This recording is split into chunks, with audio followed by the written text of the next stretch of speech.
मेरी शादी की रात मेरे ससुर ने मुझे $1000 दिए और फुसफुसाते हुए कहा, अगर जिंदा रहना है तो भाग जाओ। मैं मानो जड़ हो गई, मानो मेरी आत्मा ही कुचल दी गई हो। मैं 26 साल की हूँ, एक कंस्ट्रक्शन फर्म में अकाउंटेंट हूँ। मेरी मुलाकात मेरे पति से हमारी कंपनियों की एक संयुक्त मीटिंग के दौरान हुई थी।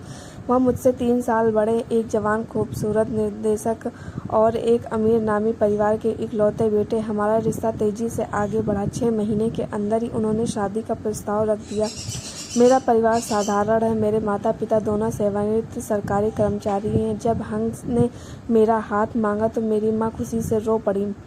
मेरे पिता, जो आमतौर पर सख्त रहते हैं, ने अपनी सहमति में सिर हिलाया। मैं हमेशा से आज्ञाकारी रही हूँ। मुझे एक बार भी नहीं लगा कि मैं गलत चुनाव करूँगी। शादी भव्य थी। शहर के बीचों बीच एक आलीशान होटल में हुई। सबने मेरी तरफ प्रशंसा से देखा। तुमने अमीर से शादी की है, उन्होंने कहा, लेकिन मैं बस मुस्कुराई। मैंने उससे पैसे के लिए शादी नहीं की थी। मैंने उससे इसलिए शादी की क्योंकि उसने मुझे सुरक्षित महसूस कराया। शादी की रात तक मेरे ससुर, एक शांत, दूर दूर रहने वाले व्यक्ति जो कभी मुझसे घुलते मिलते नहीं दिखे, ने मुझे एक तरफ खींच लिया। मुझे हमेशा लगता था कि वह मुझे पसंद नहीं करते, लेकिन मैंने कभी सोचा भी नहीं था कि अपने ही बेटे की शादी की रात वह क्या कहेंगे। उन्होंने मेरे हाथ में $100 के नोट थमाए और फुसफुसाए, अगर जिंदा रहना है तो अभी चली जाओ।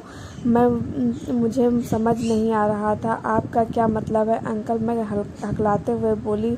उन्होंने मेरा हाथ और कसकर पकड़ लिया, आंखें इधर उधर घुमाते हुए और धीमी जोरदार आवाज में कहा, मत पूछो। जैसे ही तुम बाहर जाओगी कोई इंतजार कर रहा होगा। वापस मत आना। मैं तुम्हारे लिए बस इतना ही कर सकता हूँ। उन्होंने मुझे बहुत देर तक देखा, एक डरावनी नज़र डर से भरी, मानो मुझे भागने में मदद करने से उनकी जान जा सकती थी। फिर वह मुड़ा और चला गया। मैं शादी के जश्न की अफरा तफरी में दिल की धड़कनें तेज होते हुए जमी हुई खड़ी थी, फिर भी बिल्कुल अकेली, भ्रम और भय से स्तब्ध। मैं अकेले कमरे में गई। मेरे पति फ़ोन पर थे, दोस्तों के साथ हंस रहे थे। उन्होंने इस बात का जरा भी अंदाज़ा नहीं था कि अभी क्या हुआ। मैं झिझकी।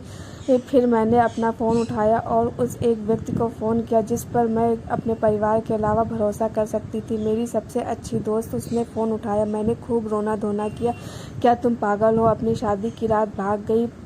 क्या किसी ने तुम्हें धमकी दी थी? वह घबराई हुई आवाज़ में चिल्लाई। मैंने उसे सब कुछ बता दिया। वह चुप हो गई। फिर उसने धीरे से कहा, अगर तुम्हारे ससुर ऐसा कहते हैं तो कोई मजाक नहीं है। मैं तुम्हें लेने आ रही हूँ। अभी 10 मिनट बाद। एक होटल के सामने इंतज़ार कर रही थी। मैंने अपना सूटकेस उठाया, सिर झुकाया और किसी भगौड़े की तरह बाहर निकल गई। रात के 2 बज रहे थे। आसमान से हल्की बारिश हो रही थी। मैं उसके घर छिप गई, अपना फ़ोन बंद कर दिया। मेरी माँ ने 30 से ज़्यादा बार फ़ोन किया, मेरी सास ने फ़ोन किया, मेरे पति ने फ़ोन किया, लेकिन मैं डरी हुई थी। मुझे नहीं पता था कि मुझसे किससे ज़्यादा डर लग रहा था।